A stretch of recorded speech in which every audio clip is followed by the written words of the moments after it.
ਉਹ ਕੋਈ ਬੰਦਾ ਟਕਰਿਆ ਉਸ ਆਖਿਆ ਬਕਰਾ ਇਹ ਕੀ ਕੀਤੀ ਹਮਨਾ ਅਗੇ ਘੋੜੀ ਵਕਦੀ ਏ ਤੇ ਮੈਂ ਘੋੜੀ ਤੇ ਬਾਹਰ ਨਹੀਂ ਖੜਨਾ ਚਾਹੁੰਦਾ ਮੈਂ ਆਪ ਹੀ ਸਿਰ ਤੇ ਚਾੜ 750 ਕਿੱਥੇ ਦਾ ਪਿਆਜ਼ ਆ ਪਿਆਰ ਮੁਹੱਬਤ ਵੀ ਤੁਰਕੀ ਦਾ ਵਾ ਤੁਰਕੀ ਦਾ ਪਿਆਜ਼ ਹੈਗਾ ਜੀ ਲੋਜ ਅੱਛਾ ਯਾਰ ਥੋੜੀ ਰੇਟ ਹੈਗਾ ਇੱਥੇ ਵੇਖੋ ਜੀ ਮਤਲਬ 750 ਦੀ ਪੱਲੀ ਹੈਗੀ ਆ ਔਰ ਇਹਦੇ 100 ਦਾਣਾ ਹੈਗਾ ਵਾ ਔਰ ਇਹੀ ਮਾਲਟੇ ਤੁਸੀਂ ਬਾਹਰੋਂ ਲੈਣੇ ਹੋਣ ਤੁਹਾਨੂੰ ਮਿਲਦੇ ਕੋਈ 200 ਰੁਪਏ ਦਰਜਨ 250 ਰੁਪਏ ਦਰਜਨ। ਵਾਲੇਕੁਮ ਦੋਸਤੋ ਕੀ ਹਾਲ ਹੈ ਤੁਹਾਡਾ ਠੀਕ ਠਾਕ ਹੋ ਸਿਹਤ ਤੇ ਵੀ ਤੁਹਾਡੀ ਠੀਕ ਠਾਕ ਹੋ ਲੋ ਯਾਰ ਸਵੇਰ ਹੋ ਗਈ ਅੱਜ ਮੈਂ ਕੁਝ ਜ਼ਿਆਦਾ ਜਲਦੀ ਉੱਠ ਗਿਆ ਵਾਂ ਕਿਉਂਕਿ ਅੱਜ ਭਾਈ ਦਾ ਸਿਆ ਖਤਮ ਤੇ ਇਸ ਹਵਾਲੇ ਨਾਲ ਮੈਂ ਉੱਠਿਆ ਵਾਂ ਤੇ ਹੁਣ ਮੈਂ ਜਾਣ ਲੱਗਾ ਵਾਂ ਮੰਡੀ ਬਾਕੀ ਉੱਥੋਂ ਸਮਾਨ ਸਮੂਨ ਲਿਆਉਣਾ ਵਾ ਤੇ ਸਮਾਨ ਸਮੂਨ ਲਿਆਣੇ ਅੱਜ ਦਾ ਦਿਨ ਦੇਖਦੇ ਬਾਕੀ ਆਪਾਂ ਅੱਜ ਦਾ ਦਿਨ ਕਿਵੇਂ ਦਾ ਗੁਜ਼ਰਦਾ ਵਾ ਤੇ ਅੱਜ ਘਰ ਮਹਿਮਾਨ ਆਣੇ ਕਿਉਂਕਿ ਅੱਜ ਭਾਈ ਦਾ 40ਵੇਂ ਦਾ ਦਿਨ ਖਤਮ ਹੈਗਾ ਵਾ ਤੇ ਖਤਮ ਦੇ ਹਵਾਲੇ ਨਾਲ ਅੱਜ ਕਾਫੀ ਜ਼ਿਆਦਾ ਕੰਮ ਕੁੰਮ ਆ ਤੇ ਮੈਂ ਅੱਜ ਘਰ ਹੀ ਹਾਂ ਤੇ ਆਫਿਸ ਵੀ ਨਹੀਂ ਜਾਣਾ ਹੈਗਾ ਚਲੋ ਅੱਜ ਮੈਂ ਕੰਮ ਕੁੰਮ ਕਰਦਾ ਤੇ ਬਾਕੀ ਵੇਖਦੇ ਕਿਹੜਾ ਅੱਜ ਕੀ ਹੁੰਦਾ। ਦੇਖੋ ਜੀ ਲੋਕ ਕਿੱਦਾਂ ਹੈ ਛਾਬੜੀਆਂ ਛੁਬੜੀਆਂ ਲੈ ਕੇ ਆਉਂਦੇ ਪਏ ਹੈਗੇ ਆ ਇਹ ਮੰਡੀ ਪਹੁੰਚੇ ਅਸੀਂ ਇੱਥੇ ਜੀ ਇਹ ਹੈਗੀ ਮੰਡੀ ਗੁਲਾਮਾਬਾਦ ਦੀ ਬੜੀ ਮਸ਼ਹੂਰ ਪੁਰਾਣੀ ਮੰਡੀ ਹੈਗੀ ਆ ਤੇ ਇੱਥੇ ਅਸੀਂ ਪਹੁੰਚੇ ਤੇ ਇੱਥੇ ਤੁਸੀਂ ਦੇਖੋ ਜੀ ਲੋਕ ਕਿੱਦਾਂ ਸੇਲ ਵਾਜ਼ਾਂ ਲਾਉਂਦੇ ਪਏ 280 ਤੇ ਆ ਸਾਗ ਸੂਗ ਲੱਗਾ ਹੋਇਆ ਵਾ ਤੇ ਮਿਰਚਾਂ ਧਨੀਆ ਇਹ ਉਹ ਹਰ ਚੀਜ਼ ਲੱਗੀ ਹੋਈ ਇੱਥੇ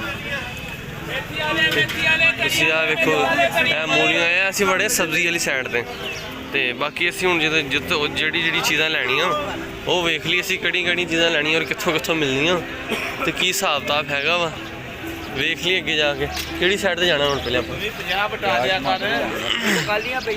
ਅਸੀਂ ਲੈਣਾ ਜੀ ਪਿਆਜ਼ ਲੈਣਾ ਵਾ ਤੇ ਨਾਲੇ ਅਸੀਂ ਲੈਣੇ ਟਮਾਟਰ ਧਨੀਆ ਮਿਰਚਾਂ ਤੇ ਸਮਾਨ ਲੈਣਾ ਵਾ ਇੱਥੋਂ ਪੁੱਛ ਲਈ ਪਿਆਜ਼ ਦਾ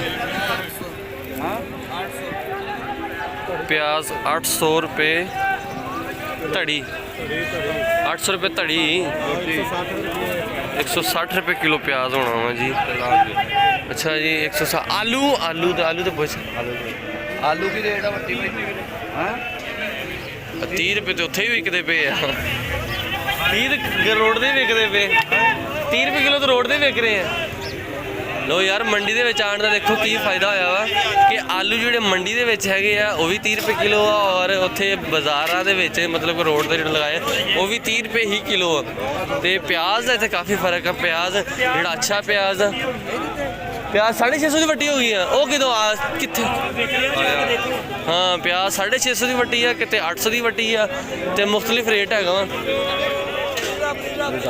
ਇਹ ਵਧਾਈ ਜਾਂਦੇ ਆ ਪਿਆਜ਼ ਦਾ ਭਾਈਜਾਨ ਮੁਖਤਲਿਫ ਰੇਟ ਹੈਗਾ ਵਾ ਦੇਖੋ ਲੋਕ ਕਿੱਦਾਂ ਸਮਾਨ ਮੋਢਿਆਂ ਤੇ ਚੁੱਕ ਕੇ ਤੇ ਲਈ ਜਾਂਦੇ ਹੈਗੇ ਆ ਕਾਫੀ ਲੋਕ ਕਿਉਂਕਿ ਅੱਜ ਸਵੇਰ ਦਾ ਟਾਈਮ ਆ ਸਵੇਰ ਅਸੀਂ ਪਹੁੰਚੇ ਆ ਮੰਡੀ ਦੇ ਵਿੱਚ ਤੇ ਮੰਡੀ ਦੇ ਵਿੱਚ ਪਹੁੰਚੇ ਨੇ ਤੁਸੀਂ ਆ ਦੇਖੋ ਜੀ ਕਿੱਦਾਂ ਲੋਕ ਇੱਥੇ ਹੋਏ ਹੈਗੇ ਆ ਸਮਾਨ ਸਮੂਨ ਲੈਣ ਵਾਸਤੇ ਤੇ ਅਸੀਂ ਲੈਣਾ ਵਾ ਪਹਿਲੇ ਪਿਆਜ਼ ਇੱਧਰ ਆ ਮਾਲਟੇ ਮੁਲਟੇ ਤੇ ਉਹ ਪੱਲੀਆਂ ਵੇਚਦੇ ਪਏ ਤੇ ਕੂੜਾ ਕ੍ਰਿਕਟ ਜਿਹੜਾ ਵੀ ਆ ਗੰਦ ਜਿਹੜਾ ਇੱਥੇ ਇਕੱਠਾ ਕੀਤਾ ਹੋਇਆ ਇਹਨਾਂ ਨੇ ਤੇ ਬਾਕੀ ਹੁਣ ਅਸੀਂ ਵੇਖ ਲਈ ਜਿਹੜੀ ਸਾਨੂੰ ਅਸੀਂ ਚੀਜ਼ ਲੈਣੀ ਆ ਉਹ ਲੈ ਕੇ ਉਸ ਤੋਂ ਬਾਅਦ ਫਿਰ ਮਿਲਦੇ ਆ। ਲਓ ਜੀ ਅਸੀਂ ਆਲੂ ਲੈ ਲਏ ਹੈਗੇ ਆ ਆਲੂ ਲਏ ਹੈਗੇ ਆਲੂ ਹੈਗੇ ਜੀ 170 ਰੁਪਏ ਵੱਟੀ ਮਤਲਬ ਕਿ ਆਲੂ ਜਿਹੜੇ ਹੈਗੇ ਆਲੂ ਲਏ ਹੈਗੇ ਅਸੀਂ ਪਤਾ ਨਹੀਂ ਹੁਣ ਕਿਲੋ ਕਿੱਦਾਂ ਬਣਦੇ ਇਹਨਾਂ ਕੋਈ ਪਤਾ ਕਰਨਾ ਪੈਣਾ ਵਾ ਕਿੰਨੇ ਕੁ ਪੈਂਦੇ ਆ 170 ਰੁਪਏ ਦੇ 5 ਕਿਲੋ ਆਲੂ ਹੈਗੇ ਆ ਤੇ ਬਾਕੀ ਆ ਇੱਧਰ ਵੀ ਪਿਆਜ਼ ਦੇਖੋ ਕੀ ਆ ਪਿਆਜ਼ ਹੁਣ ਜਾਂਦੇ ਪਏ ਹੈਗੇ ਆ ਕੇਲਿਆਂ ਵਾਲੀ ਸਾਈਡ ਤੇ ਆ ਸੇਬ ਵਗੈਰਾ ਫਰੂਟ ਵਾਲੀ ਸਾਈਡ ਤੇ ਇੱਧਰ ਤੁਸੀਂ ਆ ਵੇਖੋ ਇੱਧਰੋਂ ਦੀ ਆ ਤੇ ਲਓ ਜੀ ਅਸੀਂ ਆ ਹੁਣ ਜਾਂਦੇ ਪਏ ਹੈਗੇ ਅਸੀਂ ਆ ਕੇਲਿਆਂ ਵਾਲੀ ਸਾਈਡ ਤੇ ਤੁਸੀਂ ਆ ਵੇਖੋ ਹਾਂ ਤੁਸੀਂ ਆ ਵੇਖੋ ਜੀ ਕੇਲੇ ਕਿੱਦਾਂ ਲਾਏ ਹੋਏ ਇਹਨਾਂ ਨੇ ਲੋਕਾਂ ਨੇ ਕਿਸ ਤਰ੍ਹਾਂ ਕੇਲੇ ਫੜੇ ਹੋਏ ਹੈਗੇ ਤੇ ਇਹ ਵੇਖੋ ਤੁਸੀਂ ਜੀ ਦੇਖੋ ਜੀ ਕੇਲੇ ਕਿੱਦਾਂ ਫੜ ਕੇ ਲਾਏ ਹੋਏ ਆ ਇਹਨਾਂ ਦਾ ਮਤਲਬ ਇਹ ਕੇਲਿਆਂ ਦੀ ਬੋਲੀ ਲੱਗ ਰਹੀ ਕੇਲੇ ਇਦਾਂ ਕੇਲੇ 800 900 1000 ਇੱਥੋਂ ਬੰਦੇ ਕੇਲੇ ਚੁੱਕਦੇ ਆ ਤੇ ਚੁੱਕ ਕੇ ਅਗਲੀ ਸਾਈਡ ਤੇ ਆ ਜਾਂਦੇ ਹੈਗੇ ਲੋ ਜੀ ਇਹ ਕੇਲੇ ਜਿਹੜੇ ਹੈਗੇ ਜੀ ਇਹ 10-10 ਦਰਜਨਾਂ ਕੇਲੇ ਹੈਗੇ ਆ ਔਰ ਇਹ 1250 ਰੁਪਏ ਹੈਗੇ ਆ। 1050 ਰੁਪਏ ਇਹ ਵਾਲੇ 1050 ਵਾ, 1250 ਇਹ 1250 ਹੈਗਾ ਜੀ। ਤੇ ਉਹ ਵਾਲੇ ਕਿੱਦਾਂ? ਉਹ ਵਾਲੇ ਉਹ 1150 ਉਹ 1150 ਉਹਦੇ ਚ ਕਿੰਨੇ ਕਿੰਨੇ ਹੈਗੇ ਆ? ਹਾਂ 10 ਤੋਂ ਉੱਤੇ ਨੇ ਭਾਈ 10 ਦਾ ਦਰਜਨ ਆ। ਮੈਂ ਕਹਿੰਦਾ ਮਾਲਟੇ ਦੀ ਸੇਬ ਦਾ ਕੇਲਾ ਜ਼ਰੂਰੀ ਹੈ। ਲੈ ਲਿਆ ਕੇਲੇ ਤੇ ਕੇਲੇ ਲਿਆ ਹੈਗੇ ਜੀ ਆ 900 ਰੁਪਏ ਦੇ, ਮਤਲਬ ਇੱਕ ਜਿਹੜਾ ਗੁੱਛਾ ਹੈਗਾ ਉਹ ਲੈ ਲਿਆ ਵਾ। ਤੇ ਇਹਦੇ ਵਿੱਚ 10 ਦਰਜਨਾਂ ਵਾ, ਮਤਲਬ ਇਹ ਬਣ ਜਾਣੇ ਕੋਈ ਇਹ ਸਸਤੇ ਹੀ ਪੈ ਜਾਣੇ ਹੈਗੇ ਜਿਹੜੇ ਦਰਜਨ। ਲੇਕਿਨ ਜਿਹੜੇ ਇਹੀ ਦਰਜਨ ਜਿਹੜੇ ਬਾਹਰੋਂ ਮਿਲਦੇ ਪਏ ਤੁਹਾਨੂੰ 150 200 300 ਰੁਪਏ ਤੇ ਇਸ ਵਾਸਤੇ ਇੱਥੋਂ ਮਿਲਦੇ ਪਏ। ਤੁਸੀਂ ਮਹਿੰਗਾਈ ਚੈੱਕ ਕਰ ਲਓ ਯਾਰ, ਕਿਸ ਤਰ੍ਹਾਂ ਆਵਾਮ ਲੁੱਟਦੀ ਪਈ ਹੈਗੀ ਯਾਰ। ਦੇਖੋ ਇਹੀ ਜਿਹੜੇ ਕੇਲੇ ਹੈਗੇ ਨਾ, ਇਹ ਰੋਡ ਤੇ ਕੇਲੇ ਵਿਕ ਰਹੇ 200 ਰੁਪਏ ਦਰਜਨ, 250 ਰੁਪਏ ਦਰਜਨ, 300 ਰੁਪਏ ਦਰਜਨ, ਠੀਕ ਹੈ। ਔਰ ਇਹੀ ਕੇਲੇ ਇੱਥੇ ਮਿਲਦੇ ਪਏ ਹੈਗੇ ਆ, ਮਤਲਬ ਕਿ 800 ਦੇ 900 ਦੇ ਇੱਕ ਲੂੰਗਰ ਦੇ ਵਿੱਚ ਕਿਸੇ ਦੇ ਵਿੱਚ ਹੁੰਦਾ 8 ਦਰਜਨ, ਕਿਸੇ ਦੇ ਵਿੱਚ 10 ਦਰਜਨ ਔਰ ਕਿਸੇ ਦੇ ਵਿੱਚ ਮਤਲਬ ਕਿ 9 ਦਰਜਨ ਹੁੰਦੀ ਹੈਗੀ, ਠੀਕ ਹੈ। ਲੋਕ ਯਾਰ ਕਿਸ ਤਰ੍ਹਾਂ ਮਤਲਬ ਲੁੱਟਦੇ ਪਏ ਹੈਗੇ ਯਾਰ, ਖੁਦਾ ਦਾ ਵਾਸਤਾ ਵਾ ਕੁਝ ਥੋੜਾ ਜਿਹਾ ਖਿਆਲ ਕਰੋ। ਤੇ ਜਿਹੜਾ ਬਾਕੀ ਇਹਦਾ ਗਰੀਬ ਆਵਾਮ ਨੂੰ ਤੁਸੀਂ ਲੁੱਟ ਰਹੇ ਜੇ। ਬਾਕੀ ਅਸੀਂ ਸੇਬ ਲੈਣੇ ਹਲੇ, ਕੇਲੇ ਲਏ ਹੈਗੇ ਤੇ ਮਾਲਟਿਆਂ ਦਾ ਪਤਾ ਕਰਦਾ ਪਿਆ ਵਾ, ਪਤਾ ਕਰਕੇ ਤੇ ਫਿਰ ਅਸੀਂ ਦੇਖਦੇ ਹਾਂ ਕੀ ਹਿਸਾਬ ਤਾ। ਅਸੀਂ ਸੇਬਾਂ ਪਹੁੰਚ ਗਏ ਤਾਂ ਭਾਈ ਜੀ ਸੇਬਾਂ ਦਾ ਕੀ ਰੇਟ ਆ? ਹੈ 2800 ਰੁਪਏ ਦੀ, 2300 ਰੁਪਏ ਦੀ, 2300 ਰੁਪਏ ਦੀ ਸੇਬ ਦੀ ਪੇਟੀ। ਇਹਦੇ ਚ ਕਿੰਨੇ ਕਿਲੋ ਆ? ਹੈ 15 ਕਿਲੋ ਕਿੱਦਾਂ ਬਣ ਜਾਣੇ? ਕਿਲੋ ਪੈ ਜਾਣਾ ਕੋਈ ਕਿਲੋ ਕਿੰਨਾ ਕੁ ਪੈ ਜਾਣਾ ਹੈਗਾ ਵਾ? 170 80 200 ਦਾ ਪੈ ਜਾਣਾ। ਲੋ ਜੀ ਸੇਬਾਂ ਦੀ ਜਿਹੜੀ 2300 ਰੁਪਏ ਦੀ ਪੇਟੀ ਹੈ ਇਹਦੇ ਚ 15 ਕਿਲੋ ਸੇਬ ਹੈਗੇ ਆ। ਹੈ 153 ਰੁਪਏ ਯਾਰ। ਅਸੀਂ ਥੋੜੇ ਲੈਣੇ, ਇੰਨੇ ਲੈਣੇ ਨਹੀਂ, ਪੇਟੀ ਨਹੀਂ ਲੈਣੀ ਹੈ। ਅੱਗੇ ਚਲੋ ਜੀ ਅਸੀਂ ਪਤਾ ਕਰਦੇ ਹੈਗੇ ਆ ਚਾਚਾ ਕਿੱਧਰ ਗਿਆ?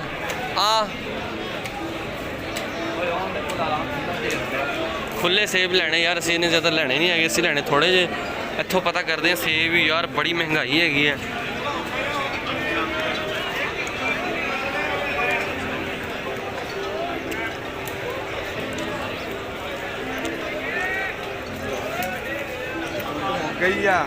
ਚਾਚਾ ਕਿੱਦਾਂ?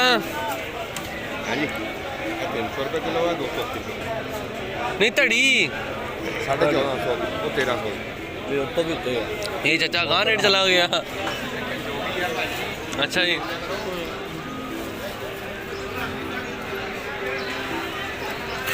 ਭਾਈਆਂ ਸੇਬ ਬਹੁਤ ਮਹਿੰਗੇ ਹੈਗੇ ਆ, ਬਹੁਤ ਜ਼ਿਆਦਾ ਮਹਿੰਗੇ ਆ। 300 ਰੁਪਏ ਕਿਲੋ ਜੇ ਮੰਡੀ 'ਚ ਮਿਲਦੇ ਤੇ ਬਾਹਰ ਵੀ ਤਾਂ 300 ਹੀ ਮਿਲਦੇ ਪਏ ਆ।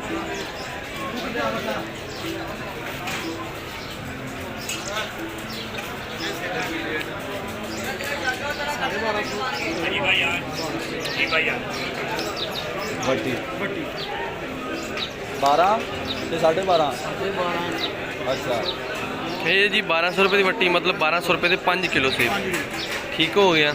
ਤੇ ਉਹ वाले 1200 है, ये वाले 1250 ਇਹ 1250, ਉਹ 1200 जी, ये भी 1250 ਹੈ है सर 1150 1150। ਉਹ 155 ਰੁਪਏ ਪੈਂਦੇ, 52 ਰੁਪਏ ਪੈਂਦੇ। ਉਹਦੀ ਕੀ ਵਜ੍ਹਾ? ਉਹ ਪੇਟੀ ਉਹ ਨਹੀਂ ਇਹ ਨਹੀਂ ਆ। ਉਹ ਹੀ ਸੇਬ ਅਸੀਂ ਦੇਖ ਕੇ ਆਉਂਦੇ ਆ, ਉਹ ਲਾ ਕੇ ਬੈਠਾ 154 ਰੁਪਏ ਉਹਨੇ ਸਿਰਫ ਦੇ ਕੇ ਸਾਨੂੰ ਦਵਾਈ ਆ। ਉਹ ਪੇਟੀ 15 ਕਿਲੋ ਸੇਬ ਪੇਟੀ ਕਹਿ ਰਿਹਾ 2300 ਰੁਪਏ ਦੀ ਪੇਟੀ 15 ਕਿਲੋ। ਜ਼ਰਾ ਤੋੜਾ ਤੁਮਨੇ ਸਾਨੂੰ ਚਾਹੀਏ।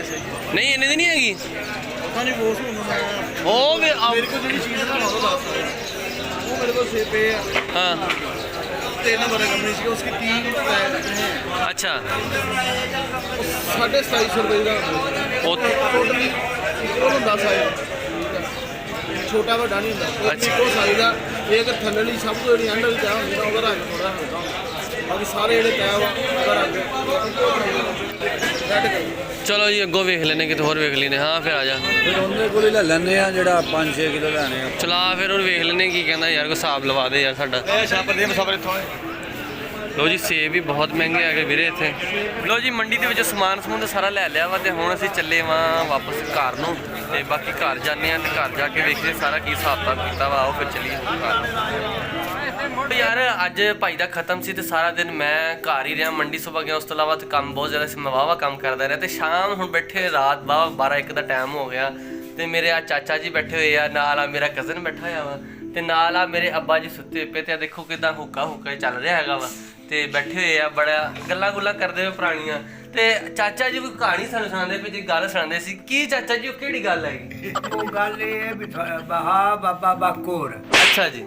ਤੇ ਉਸ ਕਿਤੇ ਬੀ ਲੈਣ ਗਿਆ ਤੇ ਉਸ ਬੀ ਜਿਹੜਾ ਨਾ ਸਿਰ ਤੇ ਰੱਖ ਲਿਆ ਤੇ ਆਪ ਘੋੜੀ ਤੇ ਚੜ ਬੈਠਾ। ਅਲਾ ਉਹ ਕੋਈ ਬੰਦਾ ਟਕਰਿਆ, ਉਸ ਆਖਿਆ ਬੱਕਰਾ ਇਹ ਕੀ ਕੀਤੀ ਅਮਨਾ ਅਗੇ ਘੋੜੀ ਵਕਦੀ ਏ ਤੇ ਮੈਂ ਘੋੜੀ ਤੇ ਬਾਹਰ ਨਹੀਂ ਖੜਨਾ ਚਾਹਤਾ, ਮੈਂ ਆਪ ਹੀ ਸਿਰ ਤੇ ਚਾੜ।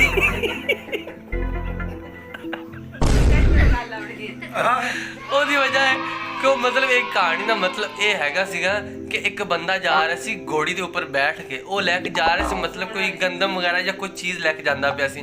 ਜਿਹੜੀ ਘੋੜੀ ਸੀ ਨਾ ਉਹ ਸੀਗੀ ਤੇ ਸੂਣ ਵਾਲੀ ਸੀ। ਹੁਣ ਉਹ ਬੰਦੇ ਨੇ ਇਹ ਨਹੀਂ ਦਿਮਾਗ ਕੰਮ ਕੀਤਾ, ਆਪ ਵੀ ਉੱਤੇ ਬੈਠਾ ਹੈ, ਉਹ ਜਿਹੜੀ ਗੰਦਮ ਦੀ ਬੋਰੀ ਉਹ ਵੀ ਉੱਤੇ ਰੱਖੀ ਹੋਈ ਹੈ, ਤੇ ਉਹਨੇ ਕੀ ਕੀਤਾ, ਬੋਰੀ ਚੁੱਕ ਕੇ ਆਪਣੇ ਸਿਰ ਤੇ ਰੱਖ ਲਈ ਤੇ ਉੱਤੇ ਬਹਿ ਗਿਆ। ਤੇ ਕਿਸੇ ਬੰਦੇ ਨੇ ਰਾਸਤੇ 'ਚ ਪੁੱਛਿਆ, ਯਾਰ ਤੁਸੀਂ ਇਹ ਕੀ ਕੀਤਾ, ਤੂੰ ਸਿਰ ਤੇ ਵੀ ਰੱਖਿਆ ਘੋੜੀ ਦੇ ਉੱਤੇ ਬਹਿ ਕੇ? ਕਹਿੰਦਾ ਯਾਰ ਘੋੜੀ ਸੌਣ ਵਾਲੀ ਹੈ ਤੇ ਮੈਂ ਕਿਹਾ ਤੇ ਵਜ਼ਨ ਨਾ ਪਵੇ, ਮੈਂ ਆਪਣੇ ਸਿਰ ਤੇ ਰੱਖ ਕੇ ਜਾ ਰਹੀ। ਅੱਛਾ ਚਾਚਾ, ਜਿਹੜੀ ਇੱਕ ਦੂਜੇ ਜੁੱਲੀ ਵਾੜਦੇ ਇਹ ਹਲੇ ਕੋਈ ਚੱਕਰ, ਇਹ ਕੀ ਚੱਕਰ ਹੈ? ਉਹ ਜੁੱਲੀ ਵਾੜ ਤੇਰੇ ਨਾਨਕੇ ਨੇ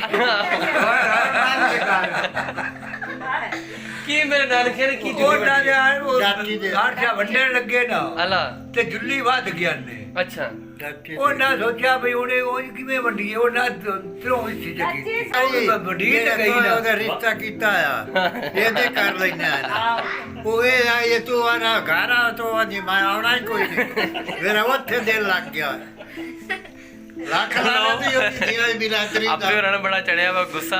ਤੇ ਅੱਜ ਦਾ ਆਪਣਾ ਡੇਲੀ YouTube ਇੱਥੇ ਮੁੱਕ ਜਾਂਦਾ। ਆਪਾਂ ਮਿਲਾਂਗੇ ਕੱਲ, ਤੇ ਮੈਨੂੰ ਦਿਓ ਇਜਾਜ਼ਤ ਤੇ ਅੱਲਾ ਹਾਫਿਜ਼।